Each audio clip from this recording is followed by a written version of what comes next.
Bhaskar YouTube ಚಾನಲ್ಗೆ ಸ್ವಾಗತ. ನಾನು ತಿಪಟೂರಿನಿಂದ ಶುಭಾ ವಿಶ್ವಕರ್ಮ. 1000 ವರ್ಷಗಳ ಅಂಚಿನಲ್ಲಿರುವ ಅರೆಮಾದನಹಳ್ಳಿ ವಿಶ್ವಕರ್ಮ ಜಗದ್ಗುರು ಮಠ ಐತಿಹಾಸಿಕವಾಗಿರುವ ಮಠವಾಗಿರುತ್ತದೆ ಎಂದು ಕರ್ನಾಟಕ ವಿಶ್ವಕರ್ಮ ಜನಸೇವಾ ಸಂಘದ ರಾಜ್ಯ ಪ್ರಚಾರ ಸಮಿತಿಯ ಅಧ್ಯಕ್ಷರು ಹಾಗೂ ಪತ್ರಕರ್ತರೂ ಆದ ಡಾಕ್ಟರ್ ಭಾಸ್ಕರಾಚಾರ್ಯ ಅವರು ಸಂತಸ ವ್ಯಕ್ತಪಡಿಸಿದ್ದಾರೆ. ವಿಶ್ವಕರ್ಮ ಜಗದ್ಗುರು ಪೀಠದಲ್ಲಿ ಚಾತುರ್ಮಾಸ್ಯ ವ್ರತಾನುಷ್ಠಾನ ಹಾಸನ ಅರಕಲಗೂಡು ತಾಲೂಕು ಅರೆಮಾದನಹಳ್ಳಿಯ ಶ್ರೀ ವಿಶ್ವಕರ್ಮ ಜಗದ್ಗುರು ಪೀಠದ ಯತಿ ಶ್ರೇಷ್ಠರಾದ ಪರಮ ಪೂಜ್ಯ ಅನಂತ ಶ್ರೀ ವಿಭೂಷಿತ ಶ್ರೀ ಶ್ರೀ ಶ್ರೀ ಶಿವಸುಜ್ಞಾನ ತೀರ್ಥ ಮಹಾಸ್ವಾಮಿಗಳವರ 45ನೇ ಹಾಗೂ ಕಿರಿಯ ಶ್ರೀಗಳಾದ ಯತಿವರ್ಯ ಪರಮ ಪೂಜ್ಯ ಶ್ರೀ ಶ್ರೀ ಶ್ರೀ ಜ್ಞಾನಘನ ವಿದ್ಯಾತೀರ್ಥ ಮಹಾಸ್ವಾಮಿಗಳವರ ಪ್ರಥಮ ಚಾತುರ್ಮಾಸ್ಯ ವ್ರತಾನುಷ್ಠಾನ ಕಾರ್ಯಕ್ರಮವು ಬುಧವಾರ ಶ್ರೀಮಠದಲ್ಲಿ ಆರಂಭಗೊಂಡಿತು. ಚಾತುರ್ಮಾಸದ ಅಂಗವಾಗಿ ಧ್ವಜಾರೋಹಣ, ಕೃಷ್ಣ ಪಂಚಕ, ವ್ಯಾಸ ಪಂಚಕ, ಶಂಕರ ಪಂಚಕ, ಗುರು ಪರಂಪರೆಯ ಗುರುಗಳ ಪೂಜಾ ಕಾರ್ಯಕ್ರಮ ನೆರವೇರಿತು. ಈ ಸಂದರ್ಭದಲ್ಲಿ ಶಿವಸುಜ್ಞಾನ ತೀರ್ಥ ಮಹಾಸ್ವಾಮಿಗಳವರು ಆಶೀರ್ವಚನ ನೀಡಿ, ಇಹದಲ್ಲಿ ಸನ್ಮಾರ್ಗ, ಪರದಲ್ಲಿ ಭಗವಂತನ ಸಾಕ್ಷಾತ್ಕಾರ ಮಾಡಿಕೊಂಡಾಗ ಮಾತ್ರ ಮನುಷ್ಯ ಜನ್ಮ ಸಾರ್ಥಕವಾಗುತ್ತದೆ. ಸೃಷ್ಟಿ ಸ್ಥಿತಿ ಲಯಕರನಾದ ವಿಶ್ವಕರ್ಮ ವಿಷ್ಣುವಿನ ಅಂಶ ಎಂದು ವೇದಗಳು ಸಾರಿವೆ. ಸಮಾಜ ಬಾಂಧವರು ನಿಷ್ಠೆಯಿಂದ ಸನಾತನ ಧರ್ಮದ ಧಾರ್ಮಿಕ ಮತ್ತು ಪರಂಪರೆಯ ಆಚರಣೆಗಳನ್ನು ಕರ್ತವ್ಯ ಎಂದು ಭಾವಿಸಿ ಪಾಲಿಸುತ್ತಾ ಅದನ್ನು ಉಳಿಸಿ ಬೆಳೆಸಬೇಕೆಂದರು.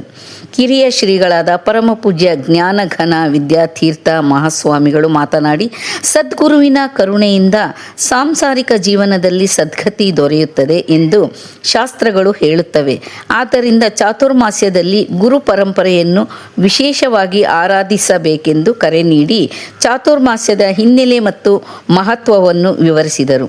ವೇದಿಕೆಯಲ್ಲಿ ಕರ್ನಾಟಕ ರಾಜ್ಯ ವಿಶ್ವಕರ್ಮ ಮಹಾಮಂಡಲದ ಅಧ್ಯಕ್ಷ ಎಲ್ ನಾಗರಾಜಾಚಾರ್, ಹಾಸನ ಜಿಲ್ಲಾ ವಿಶ್ವಕರ್ಮ ಸಮಾಜದ ಅಧ್ಯಕ್ಷ ವಿ ಹರೀಶ್, ಮಲೆ ಮಹದೇಶ್ವರ ಅಭಿವೃದ್ಧಿ ಪ್ರಾಧಿಕಾರದ ಕಾರ್ಯದರ್ಶಿ ಆಲನಹಳ್ಳಿ ರಘು, ಶ್ರೀ ಮಠದ ಪಾರುಪತ್ತೆಗಾರ ಎ.ಆರ್. ಶೇಷಕುಮಾರ್, ರಾಜೇಶ್ ಮಠದ ಬೆಟ್ಟು, H Sudhakaracharya, B Krishna, H Srinivas, B Lokesh, Arakalagudu taluk Vishwakarma ಸಮಾಜದ ಅಧ್ಯಕ್ಷ ಸಂತೋಷ್, ಯಮಸಂದಿ ಸ್ವಾಮಿ, ರಾಮನಾಥಪುರ ಲೋಕೇಶ್, ಪತ್ರಕರ್ತ ಡಾಕ್ಟರ್ ಭಾಸ್ಕರ್, ಪುರೋಹಿತರುಗಳಾದ ದಯಾನಂದ ಶರ್ಮಾ, ಸೂರ್ಯ ಕಿರಣ್, ಜಿಟಿ ರತ್ನಾಕರ್ ಮತ್ತಿತರರು ಹಾಜರಿದ್ದರು. ಓಂ ಐಂ ಹ್ರೀಂ ಶ್ರೀಂ ಔಂ ಅಂಧಕಲಾ ಅಂಗಕಲಾಯೈ ನಮಃ. ಓಂ ಐಂ ಹ್ರೀಂ ಶ್ರೀಂ ಅಂ ಪೂರ್ಣಾಕಲಾಯೈ ನಮಃ. ಓಂ ಐಂ ಹ್ರೀಂ ಶ್ರೀಂ ಅಹ ಪೂರ್ಣಾಮೃತಕಲಾಯೈ ನಮಃ. ಓಂ ದ್ವಾರಪಾಲ ಪೂಜಾ ಕರ್ಮ ಕರಿಷ್ಯೆ. ದ್ವಾರ ಪೂರ್ವದ್ವಾರೇ ದ್ವಾರಶ್ರೀ ನಮಃ. ಧಾತ್ರೇ ನಮಃ. ವಿಧಾತ್ರೇ ನಮಃ. ಇಚ್ಛಾಶಕ್ತಿ ನಮಃ. ಮಾಯಾಶಕ್ತಿ ನಮಃ.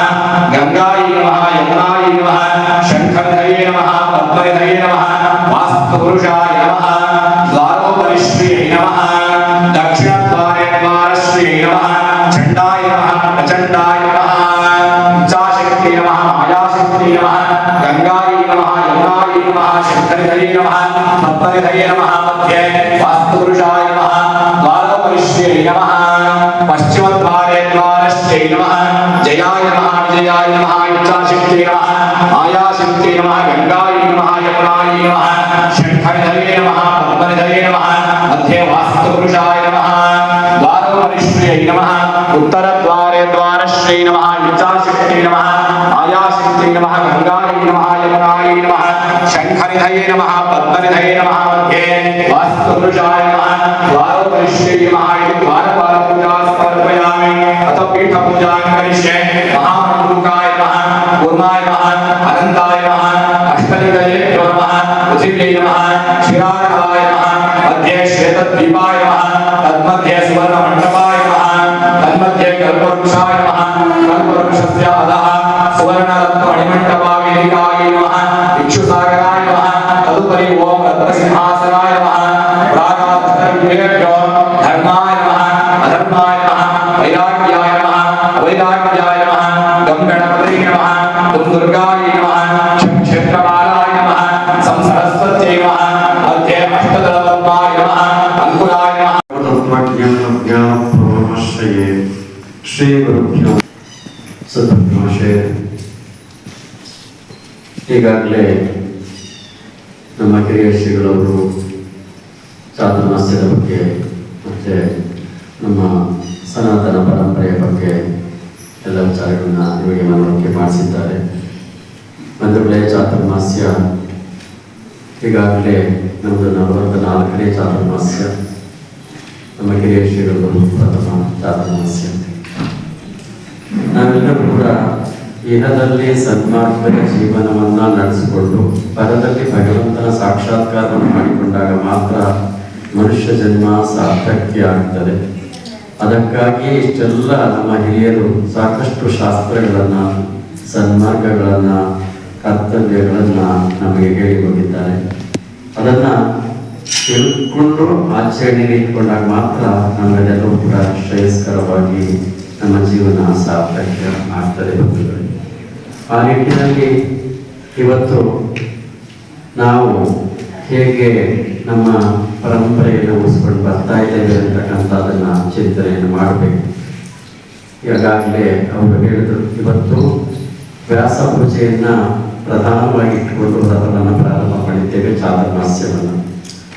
ವ್ಯಾಸರು ಎಲ್ಲವನ್ನ ಅವರು ಹೇಳಿದಂಥವರು ವೇದಗಳಿಂದ ಹಿಡ್ಕೊಂಡು ವೇದಗಳು, ಉಪನಿಷತ್ತುಗಳು, ಬ್ರಹ್ಮಸೂತ್ರ, ಭಗವದ್ಗೀತೆಯೂ ಕೂಡ ಅಂದರೆ ಮಹಾಭಾರತವನ್ನು ರಚನೆ ಮಾಡುವಾಗ ಬರ್ತಕ್ಕಂಥ ಭಗವದ್ಗೀತೆ ಎಲ್ಲಕ್ಕೂ ಕೂಡ ಅವೇ ಕಾರಣಕರ್ತರಾಗಿದ್ದಾರೆ ಅಂತಕ್ಕಂಥದ್ದನ್ನ ನಾವು ವ್ಯಾಸರಿಂದ ತಿಳ್ಕೊಳ್ತೇವೆ.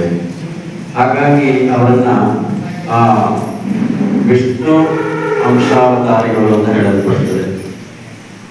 ಶ್ರೀಮನ್ನಾರಾಯಣ ವಿಷ್ಣು ಅಥವಾ ವಿಶ್ವಕರ್ಮ ಬೇರೆ ಅಲ್ಲ ಅಂತಕ್ಕಂಥದ್ದನ್ನ ವೇದಗಳು ಸಾರಿದ್ದಾರೆ. ಯಾಕಂತಂದ್ರೆ ಅವನೇ ವಿಶ್ವಕರ್ಮನ ಅಂಶವೇ ಎಲ್ಲವೂ ಕೂಡ ಅಂತಕ್ಕಂಥದ್ದಕ್ಕೆ ಹೇಳಿಲ್ಪಡ್ತದೆ. ವಿಶ್ವಕರ್ಮನ ಒಂದು ಪಾರಮ್ಯ ಬಹಳ ದೊಡ್ಡದಿದೆ. ಅವನು ಜಗತ್ತಿನಲ್ಲಿ ಏಕೈಕ ಪರಮಾತ್ಮ ಅಂತಕ್ಕಂಥದ್ದಾಗಿ ಏನು ಹೇಳಲ್ಪಟ್ಟಿದ್ದು, ಸೃಷ್ಟಿ ಸ್ಥಿತಿ ಕಾರಕನಾಗಿರ್ತಕ್ಕಂಥ